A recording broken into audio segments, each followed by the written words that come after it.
নাহিদ সাহেবকে আপনারা জিজ্ঞেস করে দেখবেন ওনারা কূটনীতির কি বোঝে। ওনাদেরকে রাজনীতির ব্যাখ্যাটা দিতে বললেন। এরা জানে, এরা কি জানে রাজনীতিটা কি?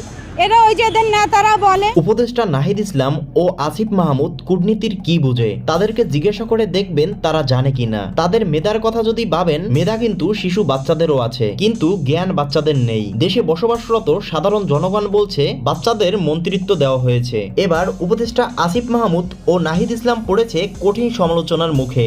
সম্প্রতি উপদেষ্টা আসিফ মাহমুদ ও নাহিদ ইসলামের বিদেশিদের সাথে কূটনীতিক আলাপের একটি ভিডিও ভাইরাল হয়। সেখানে বিদেশিদের করা ইংরেজি প্রশ্নের জবাবে একটু ইংরেজি বলেই বাংলা বলার জন্য বিদেশিদের অনুরোধ করে উপদেষ্টা নাহিদ ইসলাম। এর পরপরই এই উপদেষ্টাদের যোগ্য ও মেধা নিয়ে প্রশ্ন উঠেছে সাধারণ মানুষের।